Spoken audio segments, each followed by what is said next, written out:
कभी सोचा है आपने, अगर आपकी सुबह पानी की एक बूंद और रोटी के एक टुकड़े के बिना शुरू हो और वो दिन हफ्ता और महीनों तक खिंच जाए। अगर आपके बच्चे सिर्फ इसलिए रोएं क्योंकि उन्हें भूख की वजह से नींद नहीं आ रही, और अगर आप जानते हो कि उन्हें खाना नहीं मिलेगा, शायद कभी नहीं। गजा में ये कल्पना नहीं, ये हकीकत है। और अब दुनिया की एक बड़ी संस्था ने पुष्टि कर दी है कि गजा में भुखमरी आधिकारिक तौर से फैल चुकी है। ये रिपोर्ट किसी राजनीति की नहीं, इंसानियत की आखिरी चीख है। आज हम आपको ले चलेंगे एक ऐसी जमीनी सच्चाई की तरफ जिसे देखकर आपका दिल कांप जाएगा और शायद सवाल भी उठेंगे, हम इंसान हैं या सिर्फ मूक दर्शक।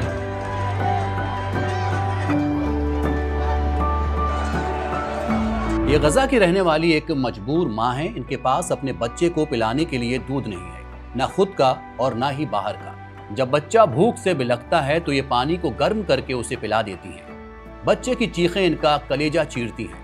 गजा में अब भुखमरी बढ़ती जा रही है। Global hunger monitor integrated food security phase classification यानी कि आईपीसी ने कहा है कि गजा के कई इलाकों में भुखमरी के हालात पैदा हो चुके हैं और ये संकट सितंबर के आखिर तक और इलाकों में फैल सकता है। रिपोर्ट के मुताबिक लगभग 5,14,000 लोग यानी कि गजा का 1/4 हिस्सा भुखमरी का सामना कर रहा है और यह आंकड़ा सितंबर तक 6,41,000 तक पहुंच सकता है। इनमें से 2,80,000 लोग उत्तरी गजा में हैं, जहां पहली बार आधिकारिक तौर पर भुखमरी की पुष्टि की गई है। बाकी लोग दैयर अल बलाह और खान यूनुस मध्य और दक्षिणी गजा में हैं, जहां आईपीसी का अनुमान है कि अगले महीने वहां तक भी भुखमरी फैल जाएगी। गजा पर कब्जे के लिए अपनी सेना को खुला छोड़ चुका इजराइल आंखें बंद किए हुए है। इजराइल का कहना है कि गजा में सब कुछ ठीक है। इजरायली सरकार ने रिपोर्ट को झूठी और पक्षपाती बताते हुए खारिज कर दिया है।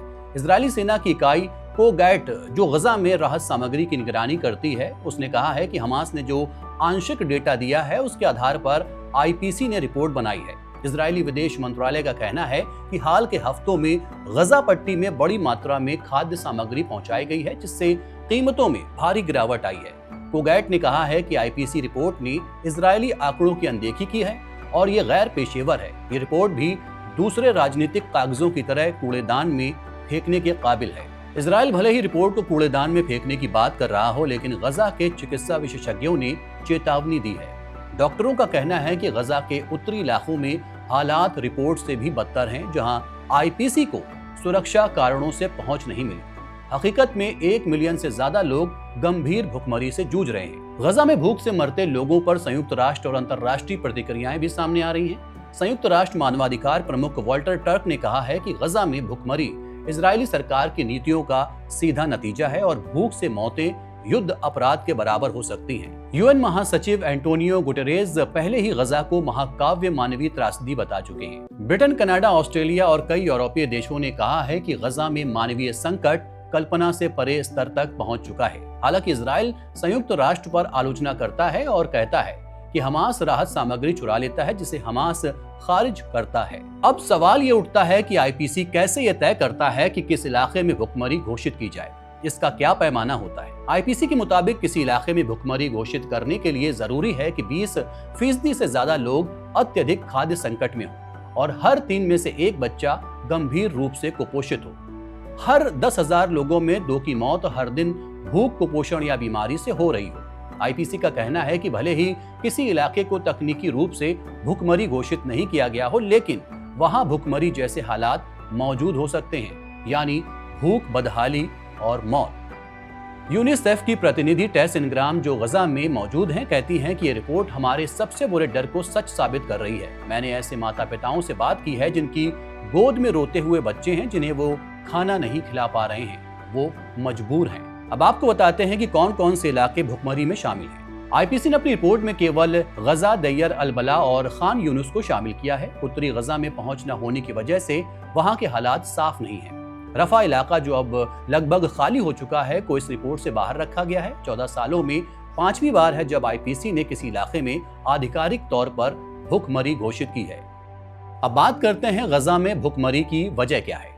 दरअसल इजराइल ने गजा की सीमाओं को पूरी तरह से सील कर दिया है, जिससे खाना, पानी, दवाइयां और ईंधन जैसी बुनियादी जरूरतें अंदर नहीं जा पा रही हैं। सहायता काफिले और ट्रकों को जानबूझकर सीमाओं पर रोक दिया जाता है, जिससे सैकड़ों टन खाद्य सामग्री खराब हो चुकी है। युद्ध के दौरान खेत, पानी के संयंत्र, अस्पताल और भोजन भंडारण केंद्र जानबूझकर इजरायली सेना ने बर्बाद कर दिए हैं। गजा की स्थानीय खाद्य उत्पादन प्रणाली पूरी तरह से ध्वस्त हो चुकी है। रेफ्रिजरेशन, बिजली और जल आपूर्ति सिस्टम टूट जाने की वजह से लोग खाने पीने की चीजों को सुरक्षित भी नहीं रख पा रहे हैं। जो सहायता संयुक्त राष्ट्र और एनजीओ संगठन भेज रहे हैं उन्हें रोका जा रहा है या बहुत धीमी रफ्तार से आगे जाने की इजाजत दी जा रही है।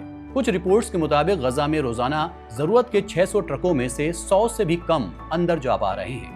युद्ध की वजह से लोग बार बार अपने घर छोड़ने को मजबूर हैं और अब अस्थायी कैंप में रह रहे हैं जहां खाने पीने की आपूर्ति सीमित है। आईपीसी रिपोर्ट कहती है कि हजारों बच्चे अत्यधिक कुपोषण से पीड़ित हैं और इलाज का कोई इंतजाम नहीं है। गर्भवती और स्तनपान कराने वाली महिलाएं भी कुपोषित हैं, जिससे बच्चों को भी भरपूर पोषण नहीं मिल पा रहा है।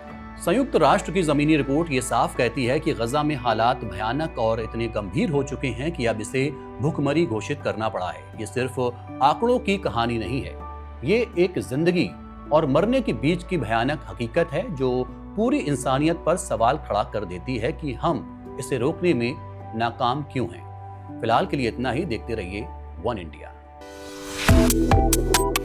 Subscribe to One India and never miss an update. Download the One India app now.